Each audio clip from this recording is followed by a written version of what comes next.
January meeting of the Mississippi County Quorum Court. And we're going to we've got members of the Carroll Smith Elementary School here to help us tonight. Kirby Morgan, J.C. Allen, and Jameson Jernigan. You'll come forward, we'll all stand and have the pledge of allegiance.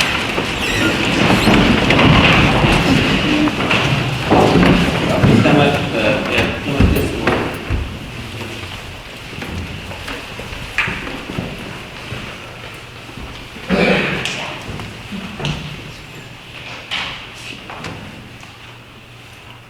Pledge allegiance to the flag of the United States of America and to the republic for which it stands, one nation, under God, indivisible, with liberty and justice for all.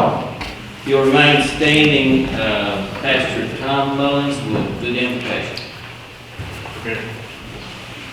Dear gracious God, we thank you for this evening. We thank you for this time as we come to do the business of our county, to be able to ask for the blessings upon the discussions that occur during that time. We just thank you for being our God and leading us in ways that help us as you lead, guide, and protect us. We thank you for all that you do, and bless this meeting and bless our community. In your name we pray. Amen. Amen. Before y'all go down, y'all get some photographs. If any parents want to take a picture, come up and take a picture. You can all be seated. You won't get out of it. You'll take it.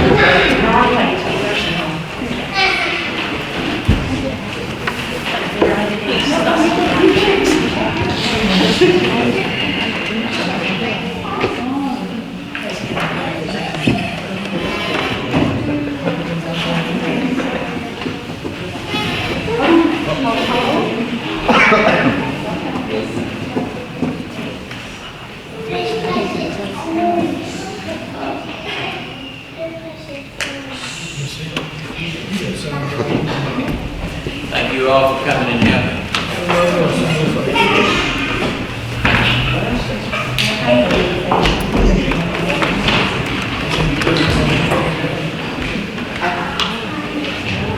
All right, we'll call the roll. Justice Sash. Here. Justice Belcher. Justice Byrd. Here. Justice Clay. Justice Freeman. Here. Justice Hinton. Here. Justice Hepler. Here. Justice Jackson. Justice Nelson. Here. Justice Norval. Here. Justice White. Here. We have the approval of the minutes. Is that next? Judge, I'd like to make a motion that we dispense with the reading of the minutes since we've all been provided with a copy. Second. All in favor? Peggy, would you give us a treasurer's report, please? Our interest rate today is, it fell from last month, it is 1.65 on $100,000 at Farmers Bank. And that is for 12 months. And our sales tax that we received in December was up considerably. And I want you to really pay attention to these sales tax reports. I worked really hard coloring these sales tax. But you can see there was quite a jump in that, in the sales tax for December. And actually for the year 2019, that is the highest year in sales tax returns that we've had in the 10 years that we've been keeping up with it. So that is a very good thing, I think. I don't know what it's going to be this month, but anyway, I just wanted you to notice that. And you also have your fund balance report in front of you as of today. And all of that is still in good shape. Any questions for the treasurers? Thank you, Peggy. We'll move on to committee reports. Justice Act, any report? Yes, I do. We met on January the 14th. This was mainly with the job descriptions for the financial management area. We also looked at moving the financial director to a 40-hour work week from the 32.5. We're going to eliminate the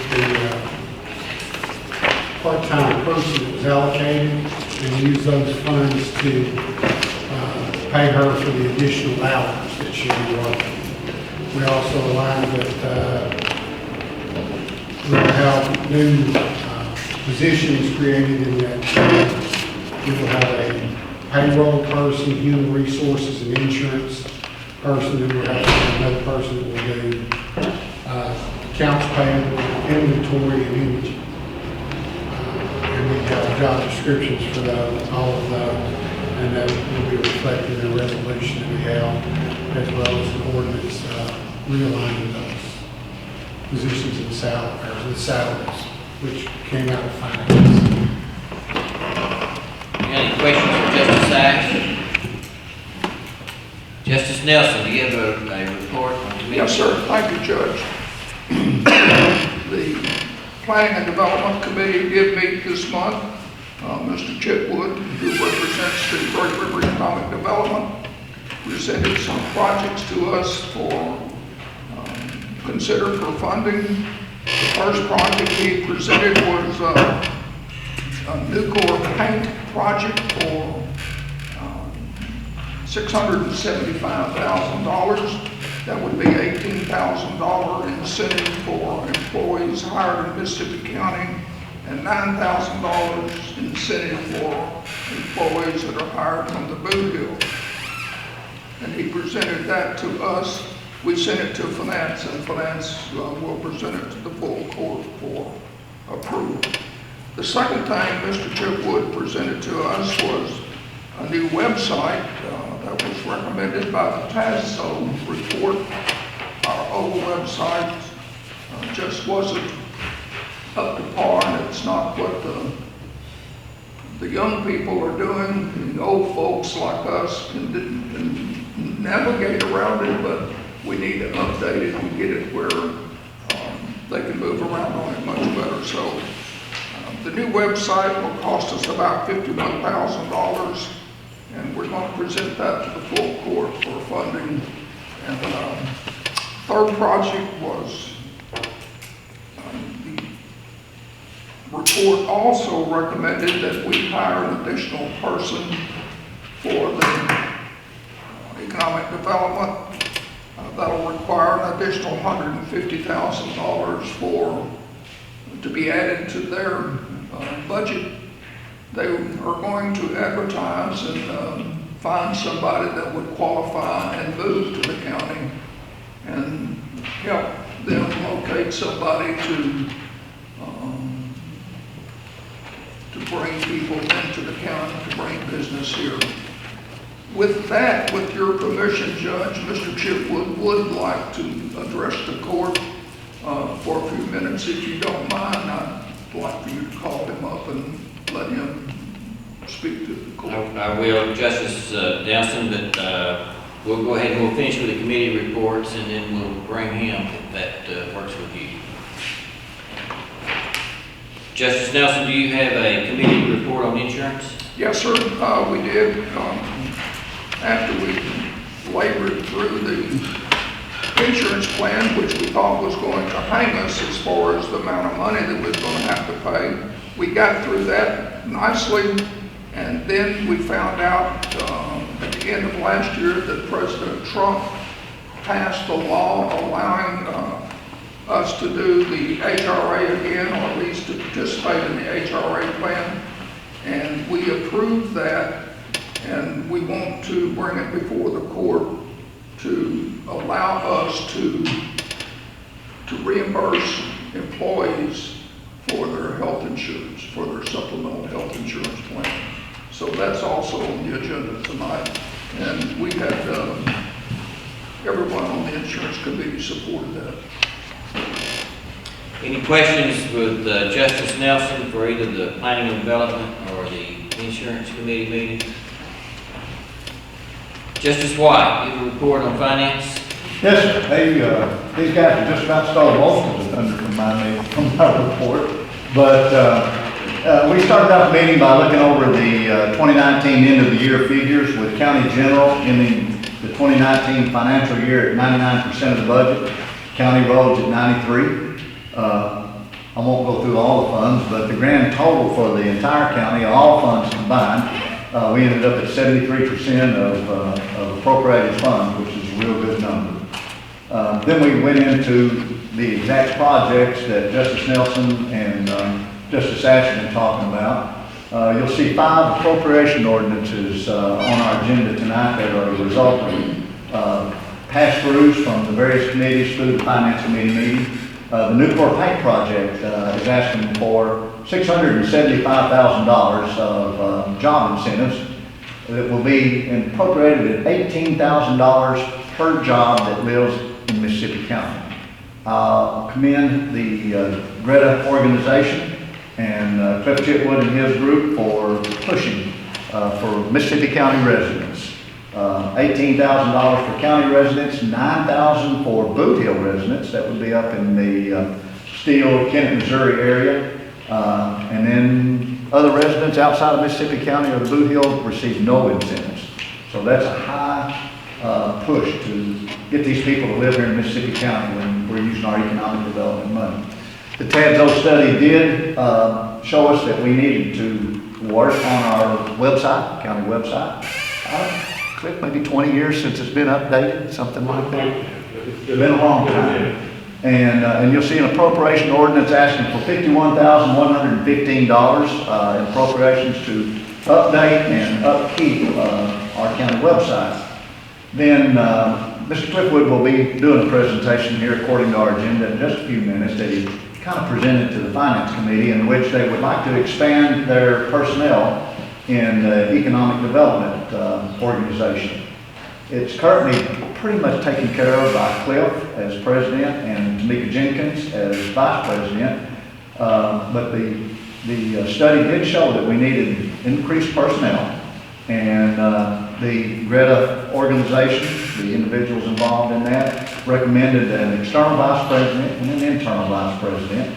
I'll not try to steal too much of Cliff's thunder. He'll explain that in better terms in a few minutes.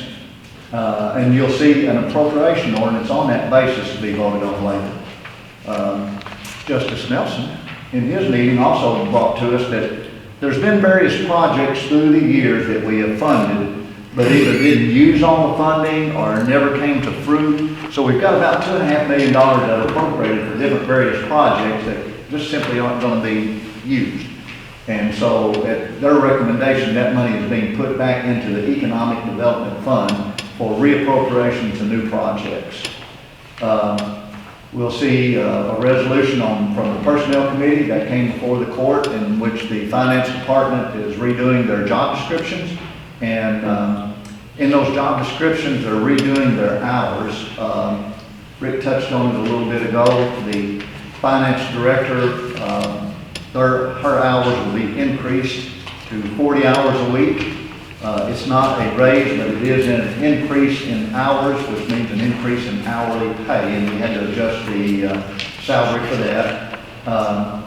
So we'll see an appropriation ordinance regarding the Finance Department. Justice Burge, in our meeting, asked about our service contract renewals and our budgeting process, because in a lot of the departments, the departments went over budget on their service contracts. And I think it was just maybe an oversight either in the budget process or in the way the budgets were coded or the bills were coded. And maybe those service contracts should have come out of automation funds. Just as a matter of comments, Justice Burke did visit with us a little bit on the $2 million landfill project that has been lit for 2020. It's been a major concern between the judge and Justice Burge and the landfill committee about meeting the financial burden of that a little over $2 million, $2.2 million, Justice Burge, project. And Justice Burge and the judge, I think, both feel that it's going to be by the skin of our teeth, but we've got the money to pay for it, and that's great news. And our county clerk, Ms. Curry, visited with us just a minute. We've got new voting machines that we're going to get to use next month. So we're all excited about that. That was a cost share project that we did with the state. Cost us a little bit of money, but not near as bad as it could be, and we're on the cutting edge of voting technology in Mississippi County. And that concluded our meeting. Any questions for Justice White, the Finance Committee? Since we've alluded to the new voting machines, Ms. Curry, would you like to add anything to it? You're just excited about it, ain't you? Yes, sir. Mr. Chetwood, would you come forward and give us some information on what's going on with economic development? Yeah.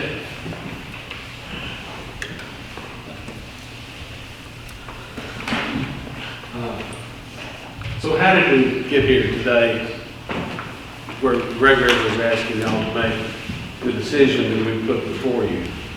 Almost 17 years ago, the Great River Board, most of them, some of you are still here that were there at that meeting, we came before you and asked that the county consider a half-cent sales tax, the purpose of which would be to incentivize companies to locate and expand in Mississippi County and to provide the funding for a countywide economic development organization. There was opposition to that plan at that time. There were people who believed that in the 10-year life of the tax, we would collect $30 million and there would be no way to spend it because the tax was specifically earmarked for economic development and nothing else. But the Quorum Court and the county judge, Judge McGuire, and then the people of Mississippi County in a public vote decided that we would take our future into our own hands. And in the belief that active effort, which is another word for work, will always achieve more than simply floating with the tide and letting outside forces control our future. The people were right and the doubters were mistaken. Since inception, Mississippi County has invested roughly $34 million in the economic development projects, joint projects with companies creating approximately 4,000 new jobs, of which 3,700 are still in existence. Those jobs are creating an annual payroll of between $114 and $120 million a year. When this income is multiplied by the number of years the job has been in existence, this is a return of nearly $1.5 billion on the $34 million investment. So through the years, we've pursued new jobs, and by we, I mean both the Economic Development Organization, county government, and the people of Mississippi County. But there's no effort, no matter how successful, that does not benefit from periodic review and reevaluation. Coaches do this every game. Nick Saban seems to do it after every play. It was for this reason that we asked the court last year to commission a study of our economic development efforts to find where there were weaknesses and areas where we could improve. This was not a community-wide strategic study. This was a tactical study focused solely on economic development.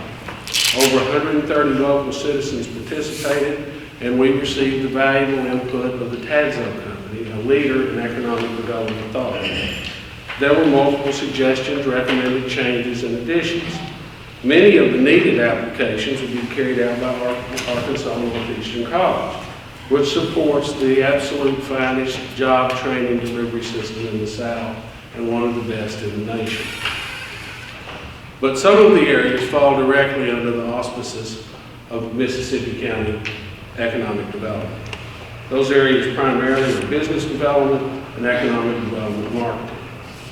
All of you campaign for office, and no doubt when you're out on the hustings you hear from time to time the same thing I do. We understand that a lot of jobs have been created and that insofar as that goes, the effort has been successful. But we would have expected the creation of so many new jobs to have seen a more positive effect on our communities than we see. And this is not an uncommon reaction from citizens across the United States when asked to examine the results of their own economic development efforts today. There was a time in this country when if you won the factory, if you won the expansion, the new people automatically moved into your community. New supervisory personnel moved in, replenishing the leadership cadres. They created more business for existing businesses, more cars were sold, more clothing was sold, more food was sold, more houses were built, and bank deposits increased and the community prospered. However, time moved on, and in many communities, such as Mississippi County, these maxims from another day no longer hold true. We must now recruit not only the factories, but we must recruit the people. And that is a big part of the plan that is being brought before you tonight.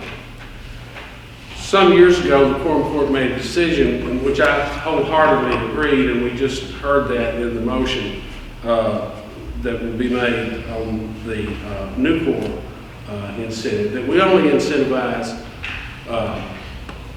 jobs that go to either Mississippi County residents or residents of Boot Hill of Missouri, Pemmican and Duckland County. And the reason those two Missouri counties are included is they shop a lot and buy. And the sales tax is funded out of the economic development effort is funded out of the sales tax.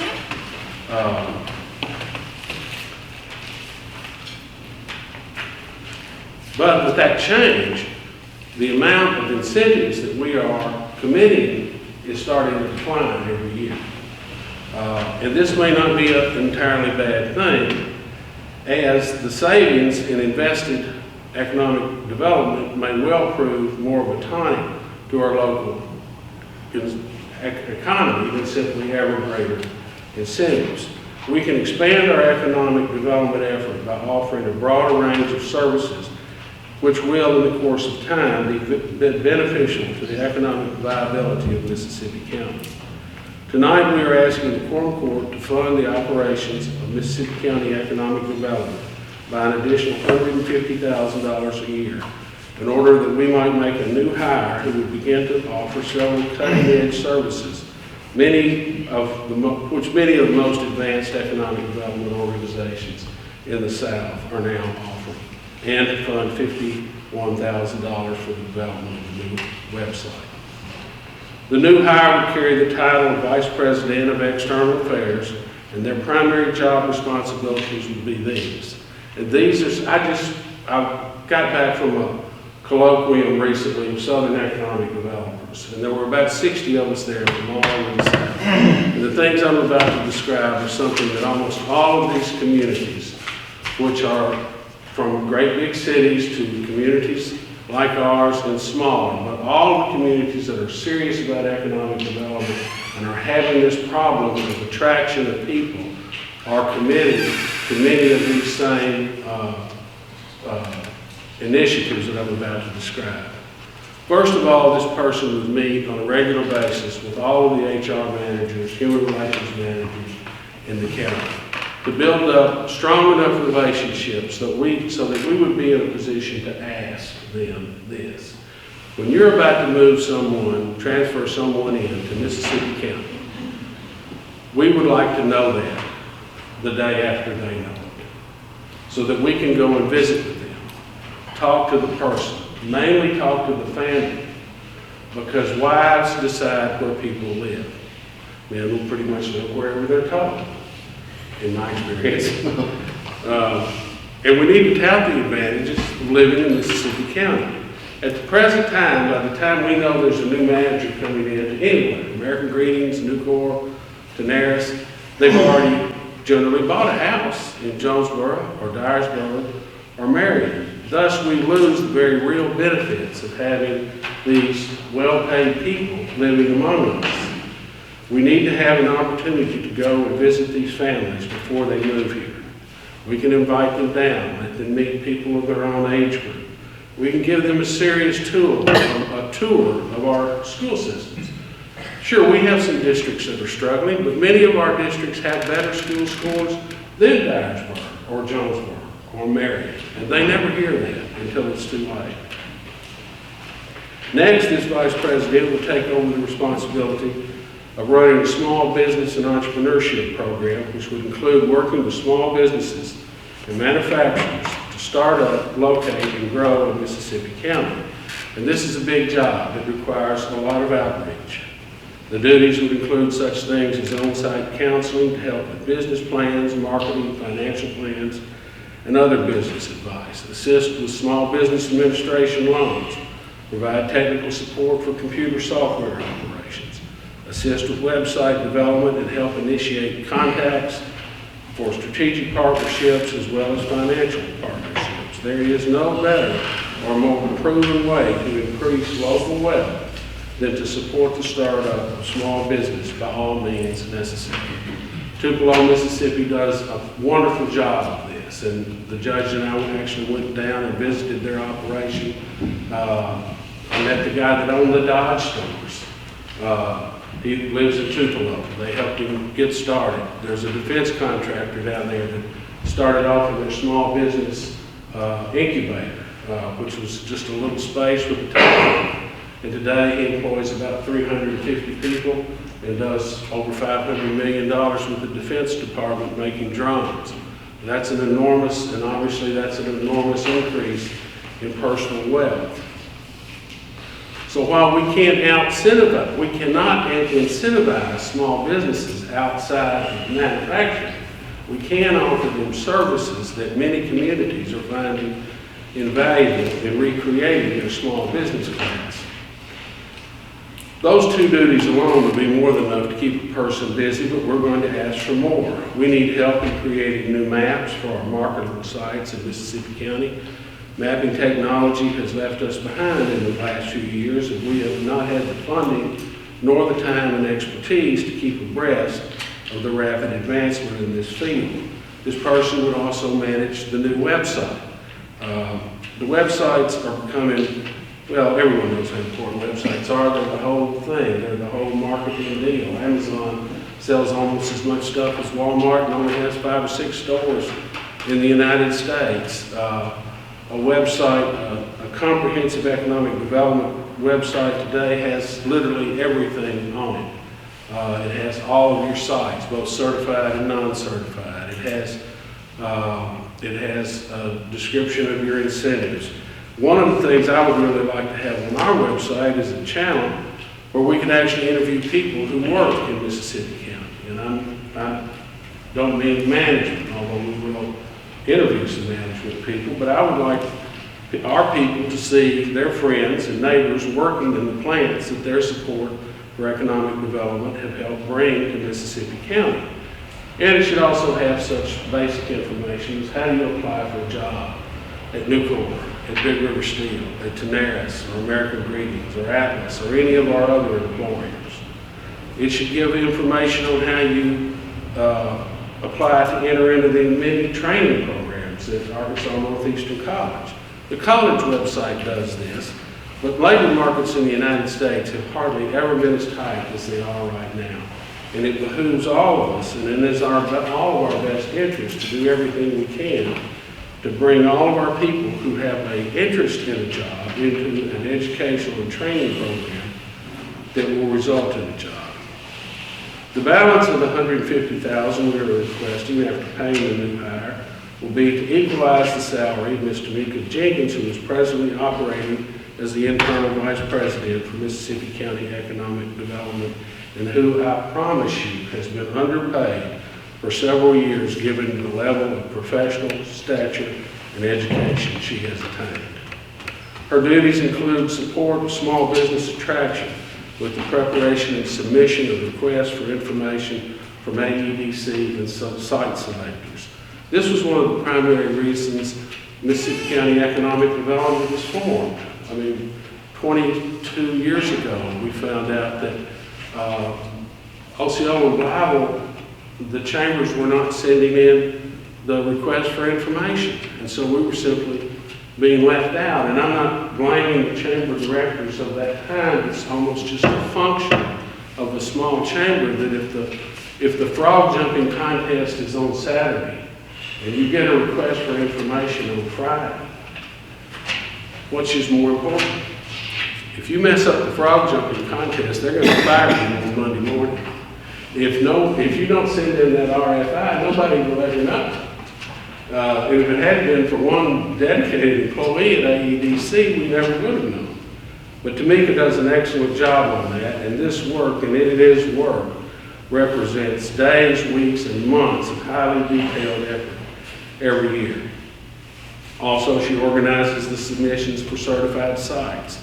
And in today's ever more competitive marketplace, certified sites are increasingly in demand as opposed to sites that do not have the necessary engineering and cultural studies done. She almost single-handedly got us designated one of the first ACT Work Ready programs, which is one of Governor Hutchison's programs. In fact, we were the first county in Arkansas to receive that certification, and that has to be recertified every 2 years. Tamika handles all of the aid for community development block grants that flows into Mississippi County through economic development. That's a huge job. It means she is a licensed, certified grant administrator by the Arkansas Economic Development Commission. And so that means when we put $1 million into a project and they put $1 million into a project, there's certain ways they want to see that money spent and certain timetables they want it spent. Primarily, they want our money spent first and then theirs. And she coordinates all of that, which is devilishly ticklish. With the addition of the new hire, it would also free up Tamika's time where she could help some of our other nonprofits in the county with their grant writing and grant administration. And that effort could have a tremendous effect on the revitalization of all of our communities. She also has the responsibility of coordinating all the grants made by the county to the Arkansas Northeastern College Work Program and Workforce Development Program. And this is a very precise, ticklish financial oversight responsibility, because we have to make sure that all of the money goes where it's supposed to go, to whom it's supposed to go, and when it's supposed to go, not before it's supposed to go. In addition, she has the responsibility of our own economic development grants of making sure that they're all dispersed in a proper and orderly manner, and that the work for which those disbursements pay has in fact been done. And that's also difficult because often we're running multiple projects at one time. The compensation which these two people would receive is in line with the duties they will perform according to the latest wage survey done by the Southern Economic Developers Conference. The salaries are neither on the high end or low end, but they are in line with the median incomes of economic developers who perform similar services. You expect results. My board expects results. The people expect results. The new undertakings described in this project are long-term projects serving long-term goals. However, Mississippi County Economic Development operates under contract in Mississippi County on a year-to-year basis, and therefore is, of course, extremely sensitive to the desires and opinions of the county judge and the quorum court. We listen to you. We listen to the people. We feel that since 2003, we've done a very good job on the projects assigned to us by the county. If we are given the opportunity, we will do a good job on the new projects that we hope to undertake, because I, as well as my board, strongly believe these projects will be in the best interest of the county. I strongly urge you to adopt this plan and appropriations as presented. Our primary competitors in economic development are Jonesboro Parish, Arkansas, Columbus, and Tupelo, Mississippi. These are all more populous communities than we are. We are, as the boxers say, swinging above our weight. If we do not provide our customers with the additional economic development services, both technical and personal, requested in this proposal, we will lower our competitive profile, work fewer projects, and facilitate fewer jobs. This is not the path the people of Mississippi County want to follow. We have not disappointed. We do not intend to disappoint either the quorum court, the county judge, and most importantly, the people of Mississippi County. We ask for your confidence and we ask for your support. And I'd be happy to answer any questions. Yes, ma'am. Mr. Chitwood, as you know, this is election season, okay? Yes, ma'am. And I am out there campaigning heavily, trying to retain my seat. And when you're out there campaigning, you do have a tendency to listen to the public. That's right. I have, with the judge's permission, if he will allow you to address 3 concerns that the public has asked me. The first concern is, they said, why bring in a person and pay them $85,000 when that is supposed to be what you are doing? 89,000. Oh, it's 89,000? Yes, ma'am. Okay, 89,000. Well, 87.5 is the figure. Okay, and I'm going to address 3 of them all together, Okay. so you can address, so it won't take up too much time. The second thing, they said millions of dollars have been collected from the sales tax, and people feel that purpose has not been fulfilled. The third thing they were saying, a lot of people feel that you are the problem. Okay, we want to address it too. They feel that you are the problem. Okay, and then they just feel that we should concentrate on making a plan to convince the people to vote on the sales tax that's coming up. Because if they do not vote on the sales tax, where are we going to get the money to pay this person? Well, that's true. I mean, okay, I'll start with what I do. Okay, now this is just, you know, when you have an opinion, you have to listen to the people. To talk to the people, okay? Not only in District 7, all over. Right. Their concern is, they have a whole lot of money, and they feel that should be your job. Well, my job, I think, my job has been to primarily bring in the industries. And I think my record justifies that. We have spent $34 million since 2003. That is bringing us in, that's brought us in $1.5 billion. That's a 5,000% return on investment. I mean, that's better than Sam Walton ever did. I mean, the people they have gotten their money's worth and more out of the investment they've made in economic development. And especially since we have restricted the incentives only to Mississippi County hires and Boot Hill hires, I don't know what more we can do. So I will continue to work the big projects, to work all the projects, big, small. I work projects with 10 jobs, I work projects with 1,000 jobs, and I'll continue to do that. That's my primary responsibility. Okay, so what will the new person do? They will work with the HR managers to try and recruit as many supervisory personnel who are going to be transferred to work in Mississippi County, to live in Mississippi County. And that's a gap right now that there's just no, I don't have time to develop those relationships with the HR managers. And they will also work with the small business people, and hopefully we have still a cadre of people who would like to be in business, and help them try to start a small business through giving them outside help and putting them in contact with the right people.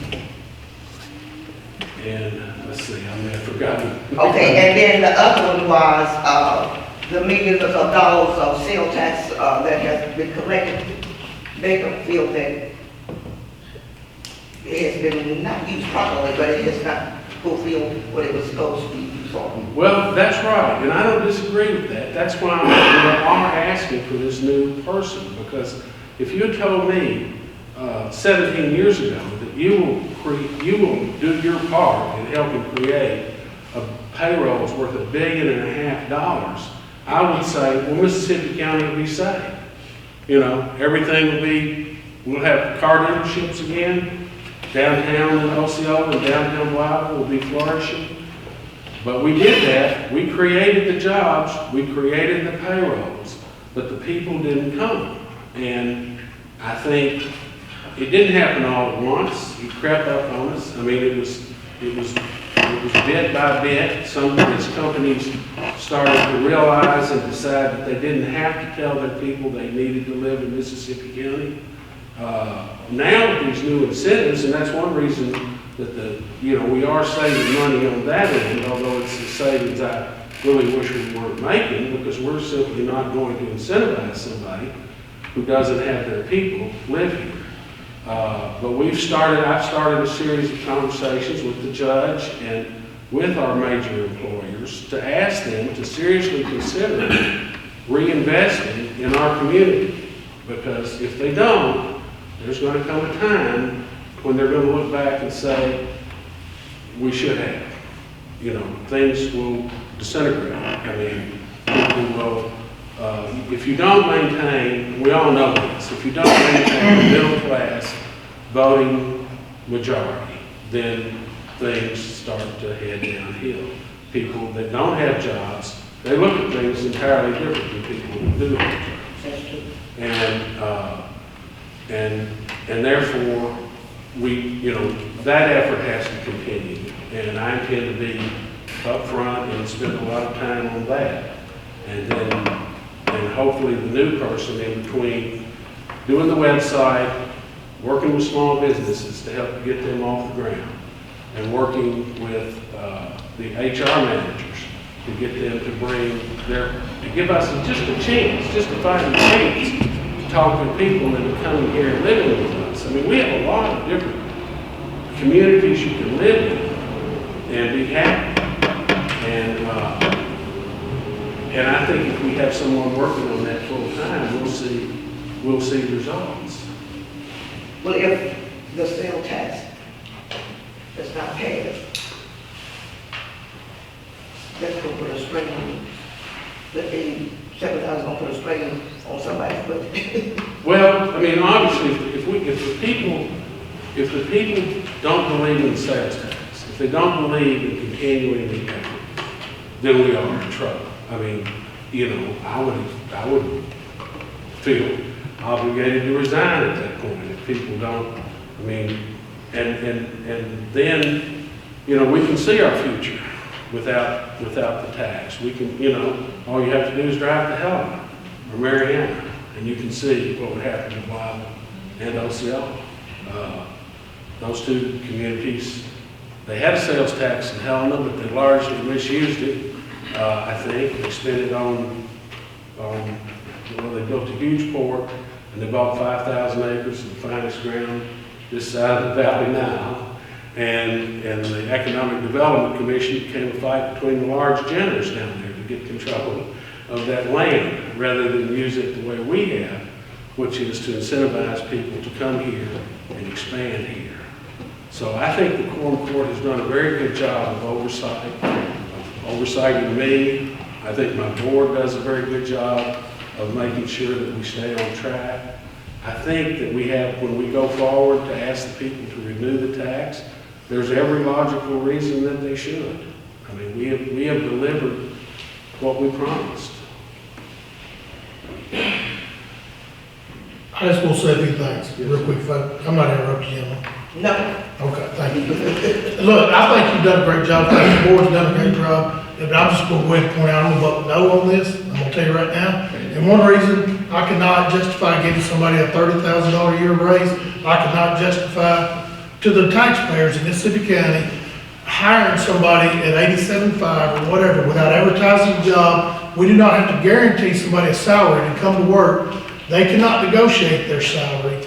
We can post a job, advertise a job, and very few people, nobody in county government makes $89,000 or $87,500 in Mississippi County. So, well, except for a few. Let me rephrase that. Well, except for one. But anyway, but there's no way I'll vote for it. I'm just going to tell you right now. Okay. The judge doesn't make that. I mean, Right. and we should not guarantee that salary. We should not promise that salary. Nobody should be able to come here and say, I want this salary, and I won't come here if you don't, and that's where you're at on this. You've got a particular person you want to come here and work, and she says she will not come unless she gets paid that. And you've said she lives in Manila, works in Crittenden County, I don't know who it is. Not really interested, but the thing is, they should come here and work for what we're willing to pay them, or negotiate their salary depending on their experience, their qualifications. So that's where I'm at on it, just making it plain and clear, and everybody else can make the motion to do what. But if I'm a voter, when the tax comes up again, the economic development tax comes again, and I knew that this court give somebody a $30,000 a year raise in 1 year, and hired somebody at $89,000 or $87,500, when everybody else in county government makes way, way less than that, I would not vote for the economic tax. I mean, just because it would aggravate me to that point. So that's where I'm standing, because I want the tax to pass again. But like I said, I think you've done a good job, your board's done a good job, you've brought a lot of jobs to Mississippi County, and more people are living in Mississippi County now. I mean, I know our population declines some, but that's because kids graduate and go and don't come back, but that's where we need to work at too. That's true. Thank you, I'm done. Okay. Anyone else? Okay. Before you sit down, Mr. Chitwood, and I would like to say something before I introduce our next guest. That $1.5 billion in revenue, I think we all know the majority of that is not living in Mississippi County. Right. And this new position, one of their main goals would be to try to bring that $1.5 billion here. Now, say if they're marginally successful, $1.5 billion, even if they got 10% of it, I think that would more than justify that their salary, if we could get that in here. Because everybody knows that in economic development, if we're successful, those revenues increase exponentially. And so, and we all know that's what we're missing out on. And I think we do have to take our narrow focus off what we've been doing and broaden it. When Cliff and I was in Tupelo, I found out that Tupelo has been wildly successful in their economic development. And for one reason is they broadened their view over what they wanted to accomplish. And their small business and their business incubator, they told me, has been one of the most successful things they've done. And just to watch what all that they have at their hands right now and what all they've accomplished, I think it behooves Mississippi County to move the direction and not stay so rigid in the same thing we've been doing for 20 years and to broaden our scope. And these numbers do sound high. And if they're not successful, they would be extremely high. But if they are successful, then there'll be a very, very small investment for a large amount of revenues. But that's my 2 cents. But before you sit down, Mr. Chitwood, if I could introduce Lisa Johns Adams. She's a senior executive with Nucor. Ms. Adams, would you come forward and give us your take on where economic development and the foundation would like to... Thank you, Justices. So I look at it from 2 perspectives. Number one, working with Nucor and what we face with workforce. Right now, we have jobs that are people coming off the street making $85,000, $90,000, $100,000. Skilled labor, $150,000. And we cannot get people here. We cannot attract people here. We have to go and court them to bring them here, not even make them live here, just to bring them here to get that skilled labor. And that is something that you would think as a corporation, a Fortune 500 corporation, an international and national corporation, we shouldn't have that problem, right? The name should precede itself. So when I look at this situation, is either we pay now or we pay later. And we've been doing this same thing, this narrow-minded thinking, when we think that because we're in Mississippi County, we have to get everything at a discount. We have to pay what something is worth. Right? These jobs, economic development, that is a skill. That is a narrow band of people that you don't just go, it's not a clerical job, right? And regardless of what people make, you have to look at what that job represents. Cliff did an analysis. We are not making up these figures. This is a median. This is not on the high end. This is not on the low end. You want somebody to come here and do a good job, you hold them accountable. If they don't work out, if they don't deliver on whatever, we make changes. That's what it's about. But you don't start so narrow-minded and say because the median salary within the government is $40,000, we are not going to pay somebody more than $40,000. That is very narrow. And as you can tell, I'm not from here originally, but I've been here 20 years. And when I came here, Jonesboro wasn't much brighter than Bible. And what has happened? They have left us in the dust. And if we don't start being more aggressive and being open, we are going to continue to be left in the dust. So I urge you to hold us accountable, hold Cliff accountable, hold Tamika, hold the new person accountable to deliver. But don't be so narrow and say that we are not going to open up to what economic development has brought Mississippi County and our future by talking about we don't want to pay somebody $80-something thousand because the rest of the county doesn't pay that salary. That is very narrow-minded. And I urge you, I really, really urge you to think broader than that because we are going to continue being in this spiral. And I am invested here. This is home for me. Newport is home. I was just talking to my general manager. We are going to invest and push this community for schools, to get into schools. We are going to challenge other businesses to get up and participate in the problems we have here. So I don't want to go back tomorrow and tell them that I went to a very narrow-minded meeting yesterday with the same problems that we face, where we are paying people twice that amount and still can't get them paid. And here we have somebody from our community that we've vetted. Yes, let's post it. We may get somebody else. They may come in for less. But when you post a job, you can't say the salary, we don't know what the salary is. You have to post saying the salary is $80,000 or $90,000. And that person, you talk to them, they either come or they don't. So, I don't know if you all have any questions for me, but that's my 2 cents. I'm very passionate about it. I'm very passionate about, I see what this community could be, but it's not where it's supposed to be because of narrow-minded people.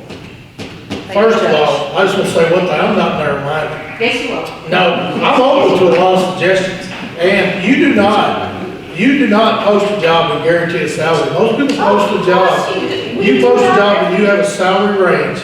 Most times, it could be from 40 to 100, whatever. And whoever comes in with the most experience, you pay them that ever. But you advertise that job, you may get the best person in the world for less. So, but the range the range is not 40 but I live in this county, I own a lot of land in this county, or several acres in this county, and I'm well invested in this county as well. And I want to see this county improve. And again, this board, your board, and Mr. Chipley has done a fine job, so I'm not narrow-minded. And I love a lot of the things that was come out of this study, but paying somebody a guaranteed salary, offering them a salary because they demand that amount of money is not what I think is right. And giving somebody a $30,000 a year raise in 1 year is not right. If that person was worth $30,000 more, we should have been paying that all along. Exactly, we were underpaying that person, and shame on us. Thank you. Before Mr. Kidwood sit down, I have one more statement. I wanted to know, how did you derive that salary? Well, there's an organization called the Southern Economic Development Conference, which is made up of almost 2,000 economic developers in the South. Yeah. And they turn in a wage survey, and it was based on a person with an average of 6 to 9 years experience, a college degree, and being on what is called it's a study pathway towards a certification in economic development. And both Tamika and the person that we're looking at in New Hire. And we have put out a notification in both Arkansas and in the SEDC. We've gotten 3 responses so far. Everybody's first question has been, does this pay over $100,000? And when our answer is no, then they said, well, thank you very much, and we click. So, you know, it's for economic developers, you know, that are qualified and have a number of years' experience. It's a pretty good career. I mean, I wish I'd known about it when I was younger. But yes, that's how we arrived at that figure. And besides, that's what the person, whether we hire this person or not, that's what they're making now as the number 2 person where they're working in economic development. Well, I want to address the young lady. I've been in Bible for 50 years of mine, and I don't consider myself narrow-minded either. But that is a large amount of money to pay a person when we are not guaranteed that they can fulfill that obligation. No, ma'am. No, number one, nothing is guaranteed, and I understand what you're saying. So it's an investment, right? We have to start making investments in our community, and we have to look at what the wider. Everybody is leaving us, right? Everybody's taking off because they are investing in their community, and that's all I'm saying. Open. I'm not saying you are narrow-minded. I'm saying that decision is narrow-minded. To open that decision, to be open to this is what that position pays. So if we say we don't want to pay that, then are we saying that we don't need that person or we don't need to further economic development? That's all I'm saying. I was just, personally, I was just listening to the people that live in Hawaii. Now, the census that I had looked up, there have been over 7,500 people that has left Mississippi County within the last 5 to 8 years. Something like that big.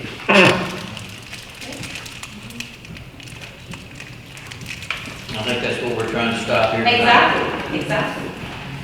Thank you, appreciate it. Thank you, Mr.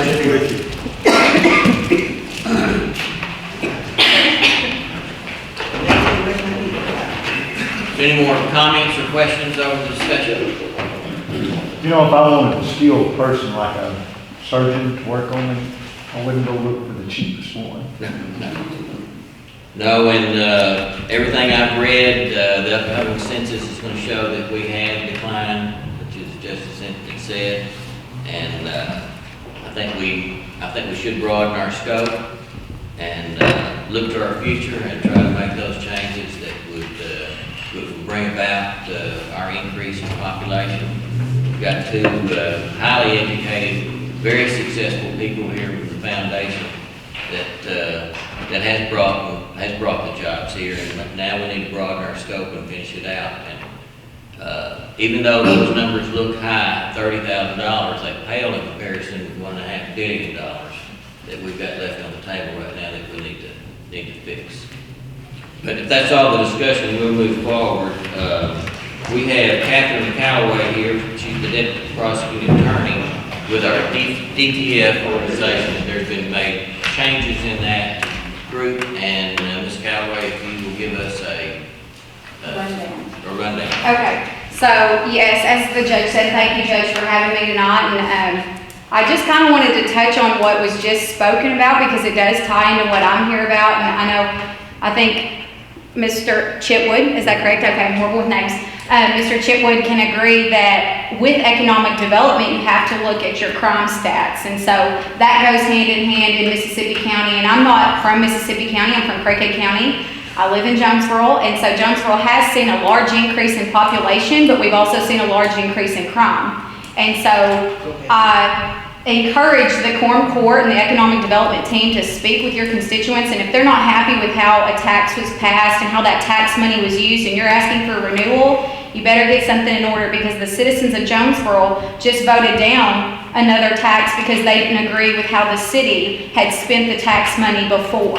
And so you don't want that, because now the citizens of Jonesboro will be hindered in the years to come because that tax wasn't passed. And that tax was specifically to increase our money for our law enforcement, our fire departments, and economic growth for family-friendly locations. And so I'm not here to give a speech to support that, but I applaud the Quorum Court for questioning people that are coming to speak, because I've been involved with the county, Craighead County government. A lot of my friends are the elected officials, and normally I've never seen a Quorum Court meeting in Craighead County, Arkansas, go past 30 minutes. They don't question anything. They pass things without questioning. The citizens do not show up to a Quorum Court meeting unless they're mouthing about their county road not being paved. So with that, I applaud the citizens of Mississippi County coming forward and questioning your elected officials. I think that's the beautiful thing about America and government in general. So with that, I'm here to discuss the Drug Task Force and the kind of breakdown of the Drug Task Force. It's the 2nd Judicial District Drug Task Force, and we're made up of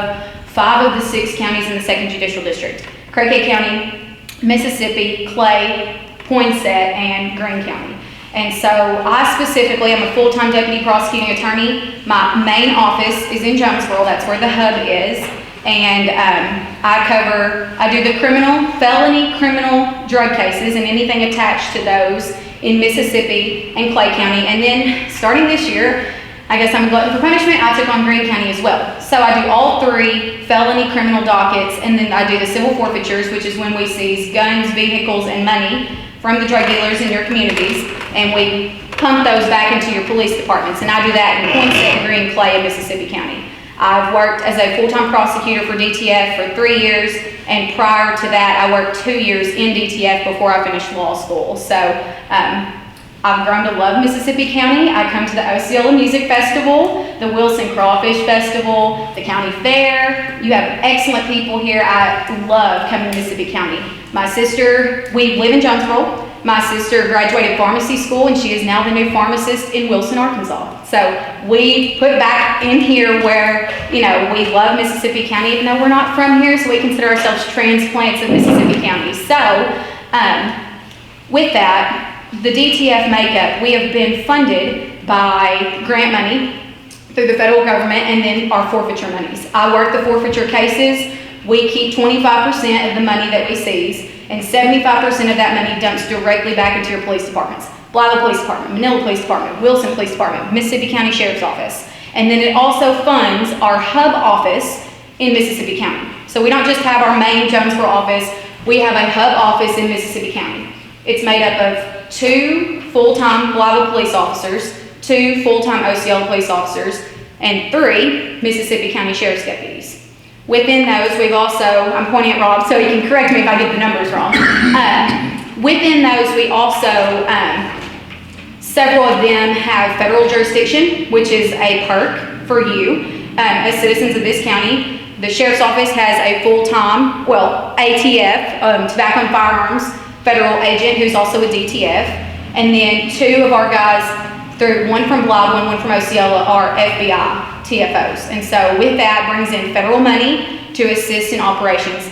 Pointing at Rob again because he was involved in one of the largest drug operations in this state. It was called Blind Justice, BLY, It was out of Mississippi County. And how many people did y'all arrest in one day, Rob? Hundreds of people.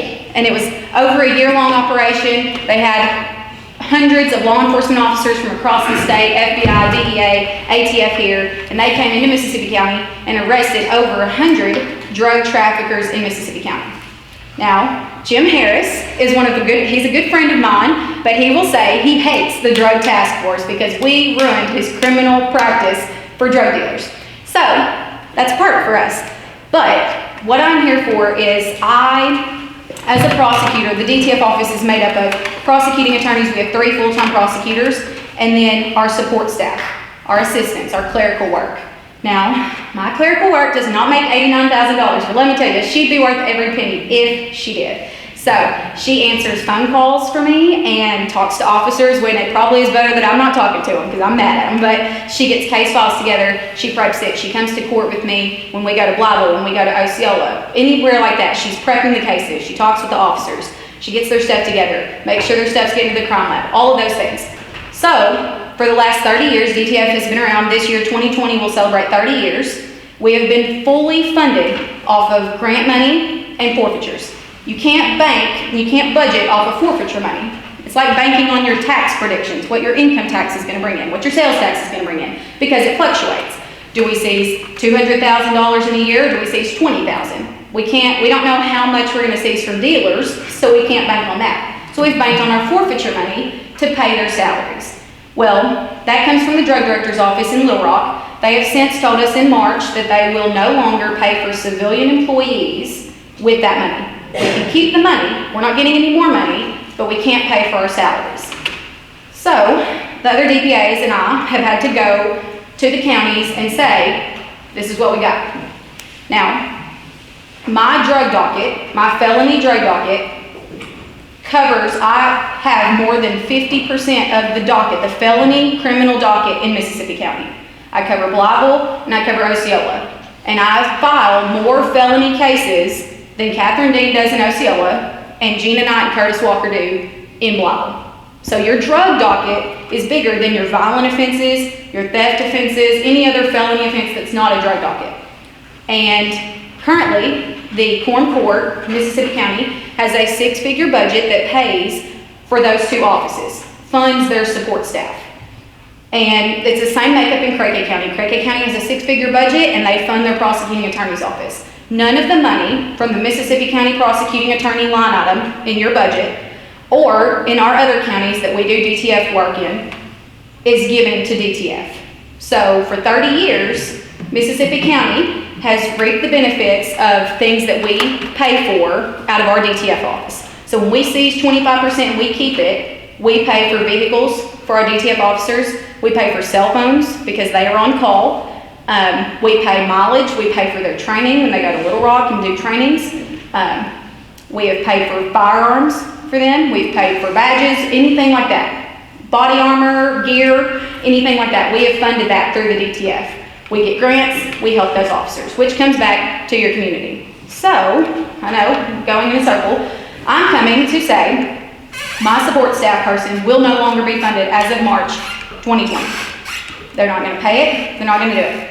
Judge Nelson came to the last DTF board meeting and Rob was there, and so we briefly expressed, what we've got, and we went to all the counties, and Craighead County, currently my employee, they're all funded through Craighead County. Craighead County for 30 years has allowed us to put our support staff under their employment so that we can group them with insurance, benefits, things of that nature, and we have fully reimbursed Craighead County for 30 years. We can't do that anymore. We don't have the money, and we can't use our grant money to pay for that, and we can't have the women in our office banking on that your officers are gonna seize enough money to supplement their income.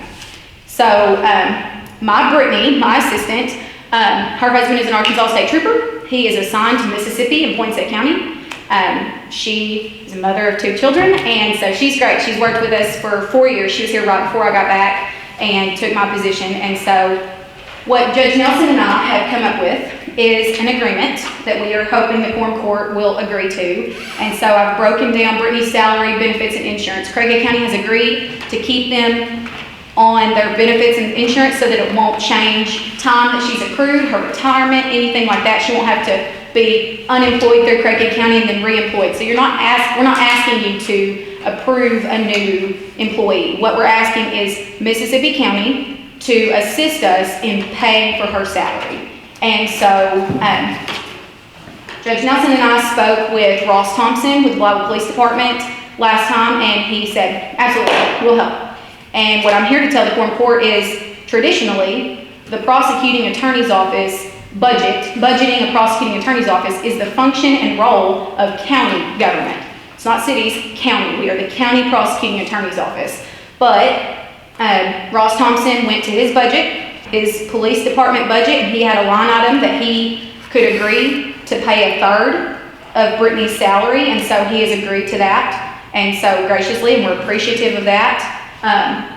I've reached out to several of the city council members of Osceola, and they don't believe that they're in the financial position to assist.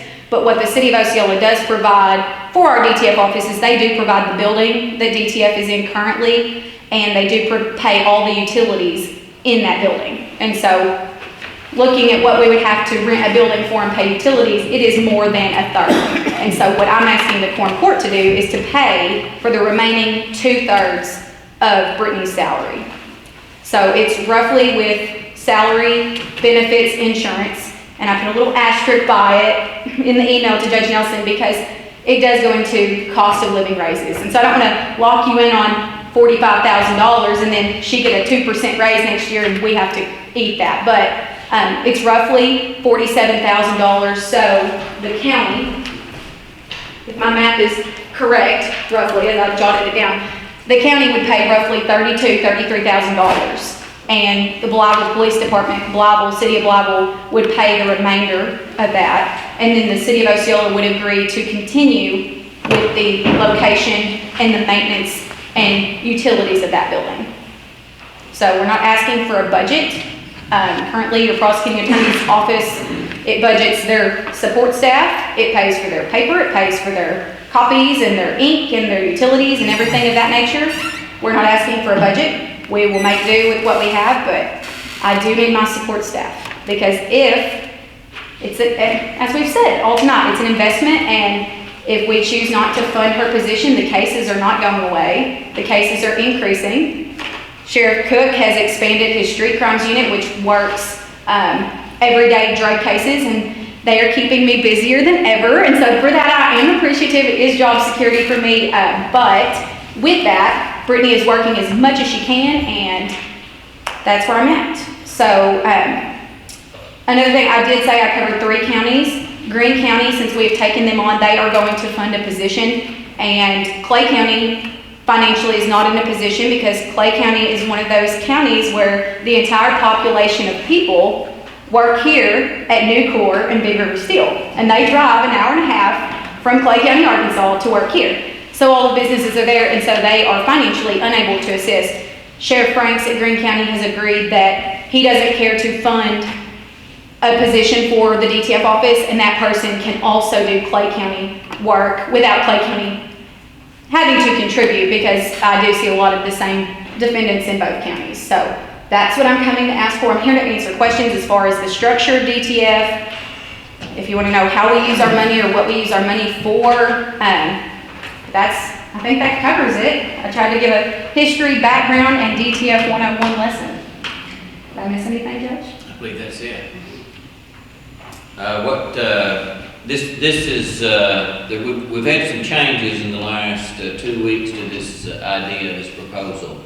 So Jeremy and I had started some time ago on putting together an ordinance, and but with those changes we got held up. I think everybody's position is clear now on what they'll supplement this program with. So Jeremy and I will put something together that'll have all the facts on it and move that to finance this next month. Are we still participating in the DTF? I thought Mississippi County had pulled out of that at one point. We're still in the DTF, the salary officers are based in the sheriff. Okay, so we are still a part of it. Yes, sir. So in the forfeitures, does the county receive any of those? They do. It goes to their account, and so Sheriff Cook decided, 2019, is that right? 2019, for his guys to be located at his office. So we have there's 3 of them, Chris Griggs, Alonzo Cummings, and Jeremy Sharp. They're located at the sheriff's office, and so the money, when we do a forfeiture, it is by participation of the agency. So several times, the agencies here work well together, and that's not always been a thing, but they are working well together. So if Chris Griggs reaches out to Wells Skaggs from the Osceola Police Department, and they jointly do a search warrant and find money, we split it equally. But it is separate accounts, so it is going back to the sheriff's office, it is going back to the appropriate agencies that it is, and then DTF keeps 25%. Those are paper and the cell phone bills, and so that's another thing that comes out, like when the money goes to the DTF accounts, that's not what we pay their cell phones out of. That's not what we pay for their vehicles. Chris Griggs drives a DTF paid for vehicle and he works for the Mississippi County Sheriff's Office. Chris Griggs has a DTF cell phone that we pay for out of ours. It's not coming out of the accounts that we're dumping back in, it's coming out from our main DTF office account, so. What's the impact? What would be the impact if we didn't participate? How bad? If you choose not to participate, you're more than welcome to, the cases aren't going away. So citizens that live in your county, Terry, who works for Catherine Dean, is a long life citizen of Mississippi County. Her husband works for Mississippi County Sheriff's Office. She will have to take on my caseload and file them for me. If I have no one to file the cases, they do not just go away. The cases are increasing. Our drug caseload is increasing, whether that's your population depleting isn't going to change your crime increase. And so it can go both ways. Your crime's going to go up just through time. And the same reaction, Sarah Ramsey, citizen of Mississippi County who works for Gina Knott and Curtis Walker, her position is funded through this Quorum Court. It is in the line item budget. They have a 6-figure budget paying for everything under the sun, and including Sarah Ramsey. If Sarah Ramsey is still funded by this Quorum Court and you don't fund Brittany Fitzgerald under the DTF, those cases aren't going away, and Sarah Ramsey will then have to file 300-400 drug cases a year, in addition to her already caseload. The cases aren't just gonna go away. It's a problem that, it's gonna exist whether the position is funded. It's that we cannot fund it through the task force. And to be honest, the counties across district-wide have reaped the benefits of the federal money, us filing the grants, us working the forfeitures, us working the major cases and paying for vehicles, cell phones, trainings, firearms for 30 years. Well, you got it free for 30 years, now you gotta pay up, and sometimes you gotta pay to play, and that's the situation that we're in, and the cases aren't going away. So to answer your question shortly, sometimes I'm a lawyer, I go in circles. If you don't pay for it, the cases aren't going away, and the 2 current support staff will have to split and work. They'll answer to me and Catherine Dean, and me and Sarah Ramsey, or to Curtis Walker and Gina Knott. So that's where we're at. We're out of money. I know that's a problem everywhere, but. Basically, you're saying the other 2 girls that work for the prosecutors will get overloaded. They will. If we don't keep funding your. Absolutely. And so what you'll see is just, you will see the next people before, the next prosecutors before you will be Catherine Dean and Gina Knott and Curtis Walker saying, look, you've got 2 people doing the jobs of what used to be 3, and you're not paid, they're gonna want more pay, or they're gonna want more people. And so what we've talked about tonight was specialization. Myself and the other prosecutors, we specialize in drug cases. We know how to work them, we know how to work with the feds, and we do an excellent job. The sheriff's deputies are doing a fantastic job. They have, credentials with ATF, and that gets federal sentences and federal time, and that makes a difference in your community. If the defense attorneys are saying that DTF is their worst enemy, then they're doing an excellent job for your community. And I applaud the Blythe Police Department, Osceola, Manila, Wilson, the Sheriff's Office. They're doing a fantastic job. And I know we're not talking budget, but I'll always support an increase in pay for Sheriff's Office and the police departments. That makes a difference. It goes hand in hand. Economic development and crime management. So you can be proactive or you can be reactive. So we're trying to be proactive and not overload everybody. So. You prosecute the drug cases, is that correct? I do, yes, sir. Felony drug cases and anything attached, which normally is a gun. Do you ever lose a case? That's a compliment. Thank you. Well, thank you. I try not to, yeah. And I handle conflict cases. So I've assisted in a murder trial. My first murder trial was when I was 25 years old, right here in this courthouse. So. Katie, Yes. just to ask that question. Yes, sir. Approximately how many drug cases do you file between Osceola and Blythe? Approximately. Last year combined, we filed approximately 450 felony drug cases. Osceola and Blythe. And I say that proper, meaning the 2 districts. And we do all of them. Manila, Wilson, all Mississippi County. I have the largest docket in the state of Arkansas. I said that she worked with DTF when I was with the police department. I don't know. You weren't. I wasn't. You're not old enough. I'm not old enough. Okay, well, that's what I got told the other day, that I wasn't old enough to send someone to prison, and he got 20 years, so, yes. Yeah. So, famous last words. DTF, but I would say thank you for the job that y'all done. Well, I happen to know how the DTF money was spent that was sent to Blythe because I administered it for about 5 years. Absolutely. So And DTF does a great job. it has. We have seized, last year, DTF proper, meaning all of us, we seized over $300,000 in money. We seized over 500 firearms, and we seized 37 vehicles. So, and that money went directly back to your communities. We do not keep the vehicles. We melt down the firearms, or we can auction them off, but that money, if it's auctioned off, goes right back to your police departments. And they can use that for training. They can use that for canines. We have purchased canines. We have purchased training. It is a necessity. It is. Purchase new weapons for the entire department. That's right. Yes, when blind justice took place, we seized hundreds of thousands of dollars. So it has impacted Mississippi County for years to come. So anything else? Judge Nelson has my email. He has my phone number. If you have any questions now or drug cases in general, I'm always available. I have a work phone. It's always on. It's probably ringing right now. So your guys are working hard, and I appreciate y'all, and I appreciate the welcome. Me and my sister work here, and we love it. So it's awesome. It's great to see corporations showing up and being part of your community. It's excellent. Anything else? Any more questions from Ms. Calloway? We appreciate you being here. Thank you. I ask in court, Judge, may I be excused? Am I allowed to? And you may. Thank you, I appreciate it.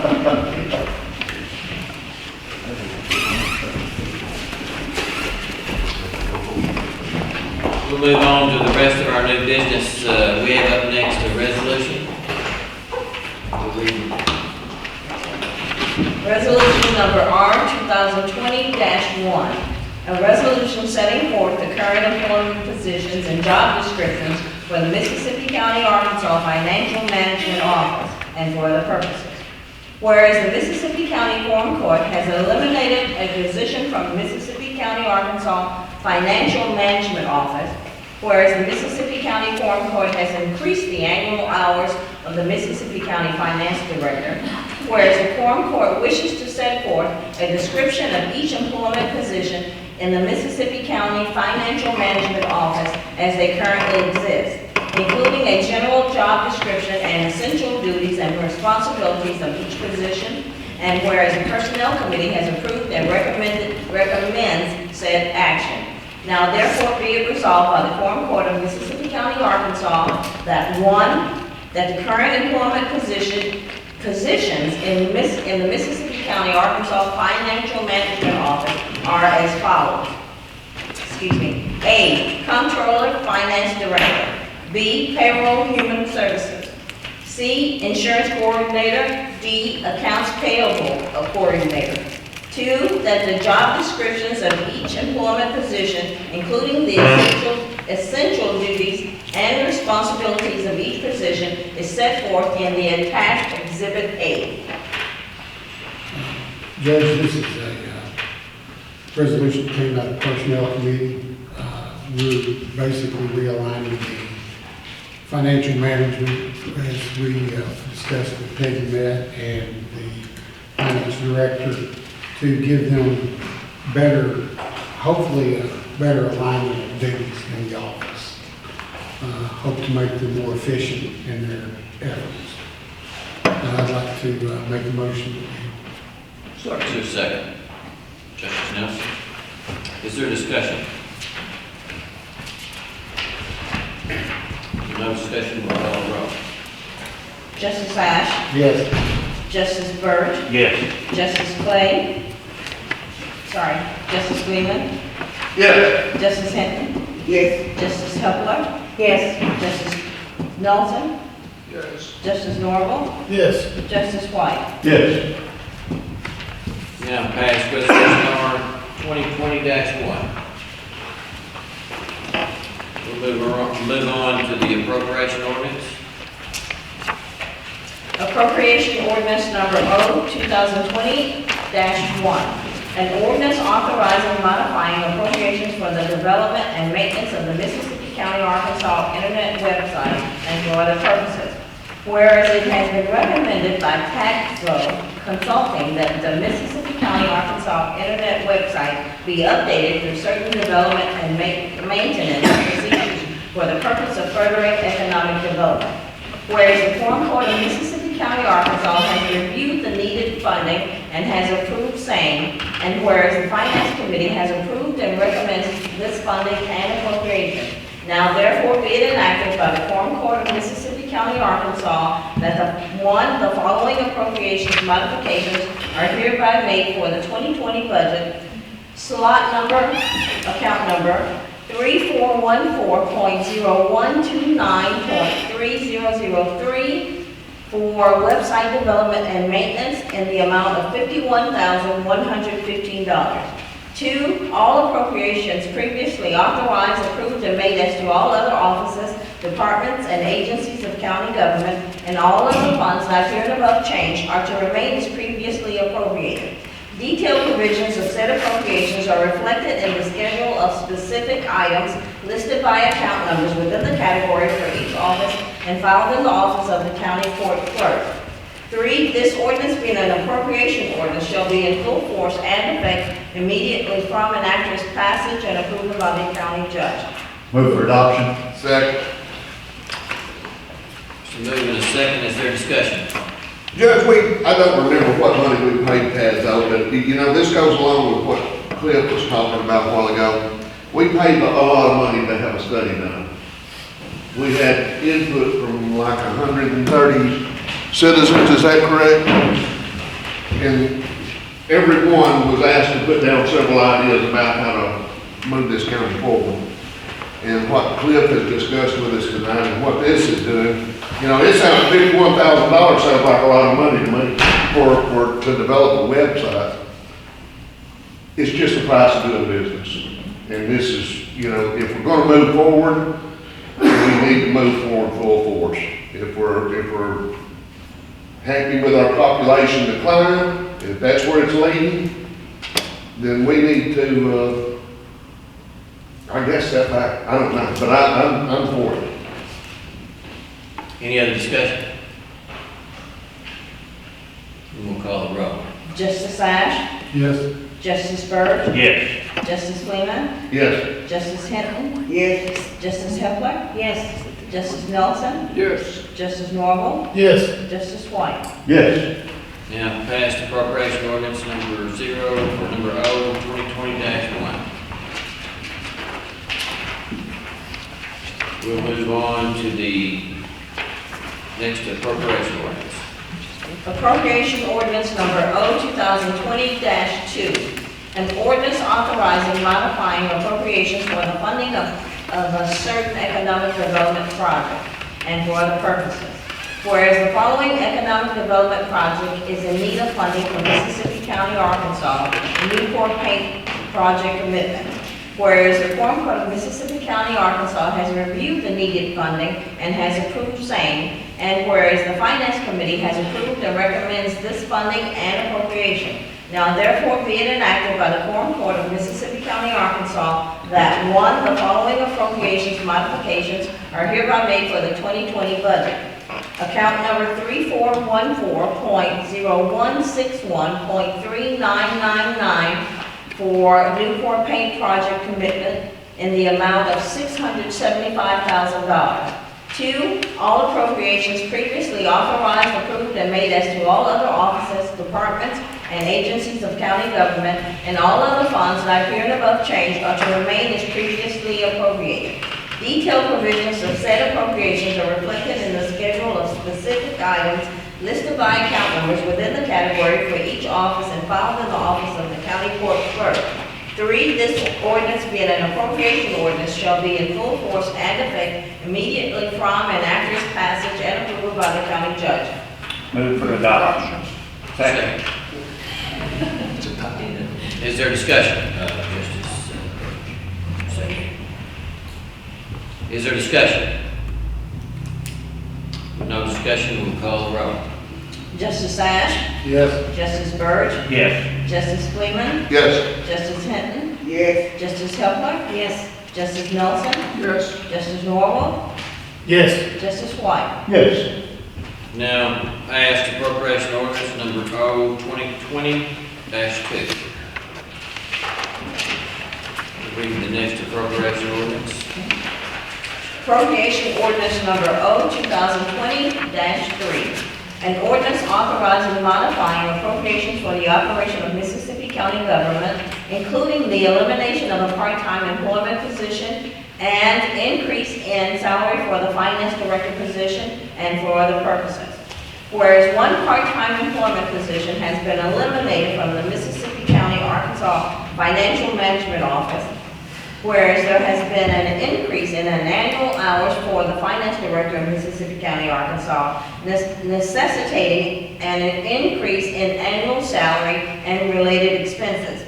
Whereas the Quorum Court of Mississippi County, Arkansas has reviewed the need to modify prior appropriations for said part-time position by removing the salary and other expenses related to the employment of said part-time position from the Mississippi County budget and has approved same. Whereas the Quorum Court of Mississippi County, Arkansas has reviewed the need to increase the salary and related expenses of the finance director and has approved same. And whereas the Personnel Committee and Finance Committee has approved and recommended this funding and appropriation. Now therefore be it enacted by the Quorum Court of Mississippi County, Arkansas, that 1, the following modifications appropriations are hereby made for the 2020 budget. Slot number 4, part-time position in Financial Management Office, 0 amount.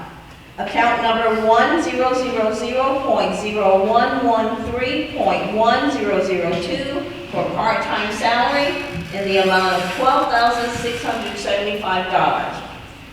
Slot number 2, Finance Director. Account number 1000.0113.1001 for full-time salary in the amount of $9,639. Account number 1000.0113.1007 for retirement in the amount of $1,477. 2, all appropriations previously authorized, approved, and made as to all other offices, departments, and agencies of county government, and all other funds not hereinabove changed are to remain as previously appropriated. Detailed provisions of said appropriations are reflected in the schedule of specific items listed by account numbers within the category for each office and filed in the office of the county court clerk. 3, this ordinance being an appropriation ordinance shall be in full force and effect immediately from and after its passage and approval by the county judge. Move for adoption. Second. Is there discussion? No discussion, we'll call the roll. Justice Ash? Yes. Justice Byrd? Yes. Justice Clay? Justice Fleeman? Yes. Justice Hinton? Yes. Justice Hepler? Yes. Justice Nelson? Yes. Justice Norval? Yes. Justice White? Yes. Now approve appropriation ordinance 2020-3. We'll move on to the next appropriation ordinance. Appropriation ordinance number 2020-4. An ordinance authorizing and modifying appropriations for the operation of Mississippi County government, including the elimination of an employment position and for other purposes. Whereas one employment position of assistant scale house operator has been eliminated from the Mississippi County, Arkansas landfill, whereas the Quorum Court of Mississippi County, Arkansas has reviewed the need to modify prior appropriations for said position by removing the salary and other expenses related to the employment of said position from the Mississippi County budget and has approved same. And whereas the Personnel Committee and Finance Committee have approved and recommend this funding and appropriation. Now therefore be it enacted by the Quorum Court of Mississippi County, Arkansas, that 1, the following modifications appropriations are hereby made for the 2020 budget. Slot number 4, Assistant Scale House Operator. Account number 3009.0700.1001 for full-time salaries in the amount of $28,870. Account number 3009.0700.1006 for Social Security in the amount of $2,209. Account number 3009.0700.1007 for retirement in the amount of $4,423. Account number 3009.0700.1009 for insurance in the amount of $10,460. Number 2, all appropriations previously authorized, approved, and made as to all other offices, departments, and agencies of county government, and all other funds not hereinabove changed are to remain as previously appropriated. Detailed provisions of said appropriations are reflected in the schedule of specific items listed by account numbers within the category for each office and filed in the office of the county court clerk. 3, this ordinance being an appropriation ordinance shall be in full force and effect immediately from and after its passage and approval by the county judge. Move for adoption. Second. Is there discussion? Judge, I just would like to point out that all those dollars are negative numbers. We're removing those from the budget. And I might point out too, that in the meeting it was brought up, there are still 4 operator slots that are listed under the landfill. They are not currently funded. There was some confusion on the last hire about who the person should be slotted in and so forth. This is just make it straight for everybody knows. And if there's any additional manpower needed in the future, then Judge and James or whoever can run it through. Any other discussion? Call the roll. Justice Sash? Yes. Justice Burge? Yes. Justice Fleeman? Yes. Justice Hinton? Yes. Justice Hubler? Yes. Justice Nelson? Yes. Justice Norval? Yes. Justice White? Yes. Just passed appropriation ordinance O 2020-4. Read the appropriation. Appropriation ordinance number O 2020-5. An ordinance authorizing modifying appropriation for Great River Economic Development Foundation Incorporated, employee expenses and for other purposes. Whereas Great River Economic Development Foundation Incorporated has reported that it is in need of funds for the hiring of 1 new employee and for an increase in salary for an existing employee. Whereas the Quorum Court of Mississippi County, Arkansas has reviewed the needed funding and has approved same. Whereas the Finance Committee has approved and recommends this funding and appropriation. Now therefore be it enacted by the Quorum Court of Mississippi County, Arkansas, that the following appropriations and modifications are hereby made for the 2020 budget. Excuse me. Slot number 3414.0129.3015 for Great River Economic Development employee expenses, $150,000. 2, all appropriations previously authorized, approved, and made as to all other offices, departments, and agencies of county government, and all other funds not hereinabove changed or to remain as previously appropriated. Detailed provisions of said appropriations are reflected in the schedule of specific items listed by account numbers within the category for each office and filed in the office of the county court clerk. 3, this ordinance being an appropriation ordinance shall be in full force and effect immediately from and after its passage and approval by the county judge. Move for adoption. Second. Is there discussion?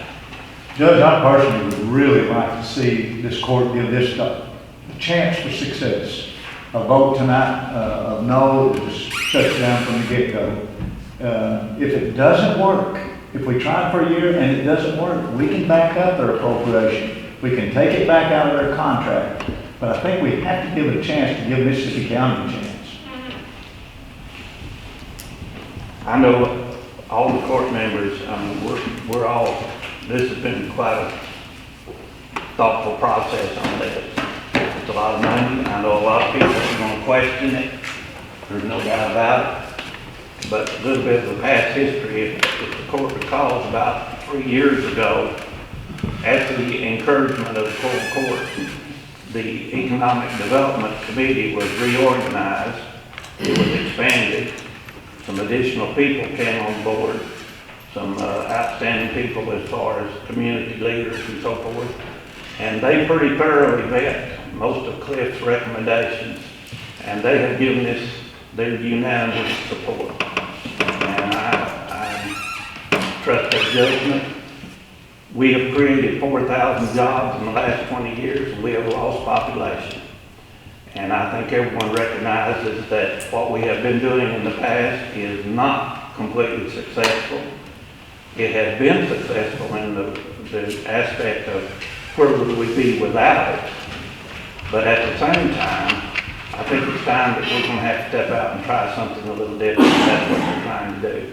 I know it's a big step and I know it's a lot of money, but I think it's just down to the point that we need to try something different. Mississippi County's my home. I grew up in Crittenden County, moved to California when I went to the Marine Corps, come back to Northwest Arkansas, worked for Game and Fish, moved back to the Delta. So I mean, I'm living within 30 miles of my home. Grew up in the Delta, stayed in the Delta. My family lives in the Delta.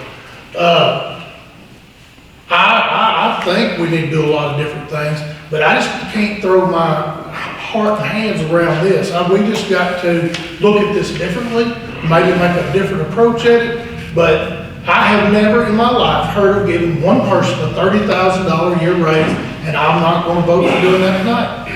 So, I mean, I agree, we need to bring people into Mississippi County, we need to keep our youth here. But, my gosh, that's just, I think we're just putting the cart before the horse on this. There's other ways to look at this, other ways to think about it. And again, I think Cliff's done a great job, his board's done a great job, and I know his board has a lot of questions about this, because I've talked to several members. And again, I'm done speaking, I'm not going to vote for it, thank you. Judge, I'm afraid where we're at tonight is if we don't make this, if we don't do this, that it's gonna set, forth a mind of thinking that, may jeopardize the tax passing the next time. And I'm afraid that no vote from this court tonight would do that. I may be wrong, I'm wrong a lot. And my daddy would spank me right now if he knew I voted for the tax the first time. But I did. And I'll vote for it again because it's the only way that Mississippi County can go on. Now, if this vote tonight kills that, I'd hate to be a part of that. If we turn down the no vote, I'd just hate to be a part of it. I really would. Okay, I'm gonna add my 2 cents worth in. I understand we need to do something different, but what I have heard here tonight and what concerns me, we're courting management. What about the workers? Because as Newport pointed out, they're paying $150,000 a year for skilled labor. But all we're worried about bringing in the managers? I'm not sure that's the right approach. I think we've got to, I think we're on the right track starting something, but I think we've got to look at it from a different point of view. We can't just worry about bringing in the managers, because there's only one manager in the plant that might employ 2,000 people. That's just my point of view on it. I think that the Tad's overpaying might have some good points, but I think we've got to court more than just management. And that's what I've heard. Every time I've heard this presentation, we're going to send somebody to talk to the managers. What about the rest of them? What about the people that come in here, the middle income people, they're going to be paying this tax to support this? I'm not against it, but I can't vote for this because I don't feel that this is addressing everybody. It's addressing upper management. That's my 2 cents. Any other discussion? Well, I'd say I appreciate the question that we have here, and I think that's a good thing. I think all of our projects here need to be under close scrutiny, and we've done that in the past in our county way. When the Air Force Base first moved here the very first time, it was half the people was against it. The college that we've got right now, when we brought in, nearly half the people was against it. And industrial development, when we pitched it the first time, nearly half the people was against it. So I appreciate the close scrutiny and everyone's opinion on it. And without further discussion or question or comment, Well, then we'll call the roll. Justice Ash? No. Justice Burge? Yes. Justice Fleeman? Yes. Justice Hinton? No. Justice Hubler? No. Justice Nelson? Yes. Justice Norwood? No. Justice White? Yes.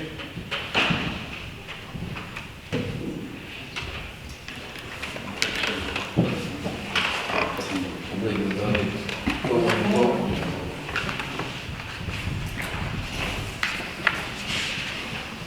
We'll move on to any other new business? Or any old business? Any announcements? I'll entertain a motion to adjourn. Make a motion, we adjourn. Second, all in favor? Aye. We're adjourned.